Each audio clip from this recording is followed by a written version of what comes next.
cell phones, constantly being bombarded with information. If we periodically skim over CNN news headlines, we believe we are effectively staying informed. After all news outlets are staples of objectivity. Or are they? Actually, media bias is a real problem. It is true that popular media sources create a wealth of informative falsehoods. It is said that knowledge is power, but we should be concerned if that power merges and ends up in the hands of only a few. In 2004, the last media merger took place, leaving just 5 major corporations to control the flow of information to the public. These corporations, Time Warner, Disney, Murdoch's News Corporation, Bartelsman, and Viacom. I was brought up being warned about these issues. My parents taught me at a young age to question everything and to trust little of what I read. I learned to check and recheck my sources and to read as much news as I could from many sources as possible. But for some, this could be considered a daunting task. After all, one can spend an entire day comparing news articles relating to the same topic, so why bother? Many of us are quickly becoming aware of media bias. According to a poll conducted by the Washington Examiner, 70% of Americans believe that news media is intentionally biased.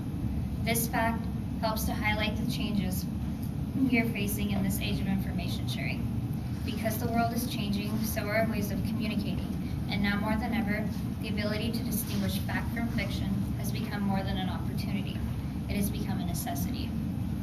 The concentration of media company ownership, corporate interests, and effects of social media growth all contribute to the concern of increased media bias.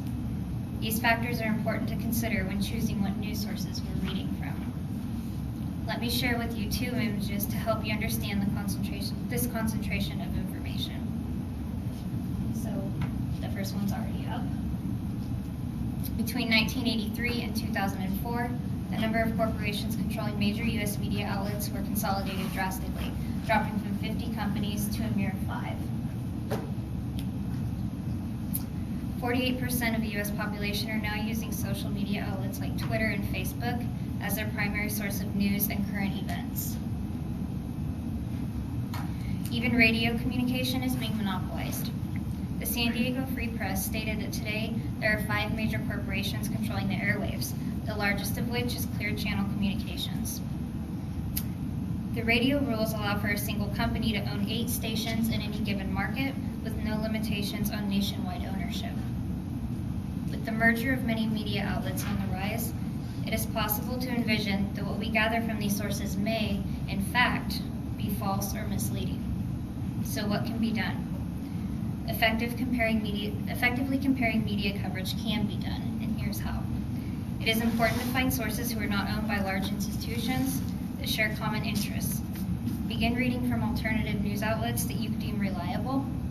You can find this information by doing a simple Google search on varying media sources. A few of these may include websites like RT, Vice, Zero Hedge, or the Liberty Club. According to the Salzburg Academy on Media and Global Change, it is important to do 3 things. 1, identify what news is and how media coverage decides what information matters. Monitor, analyze, and compare media coverage of people and events.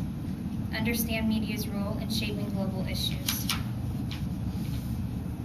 Effectively comparing our news sources can be quite a task, but I believe it's something we should all be doing in order to steer away from constantly being fed half-truths.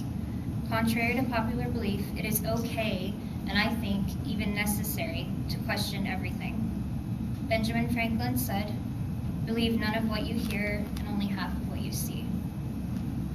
Noam Chomsky, a famous linguist, professor, historian, and my favorite social critic, stated once that, quote, "Citizens of a democratic society should undertake a course of intellectual self-defense to protect themselves from manipulation and control and to lay the bias for a meaningful democracy."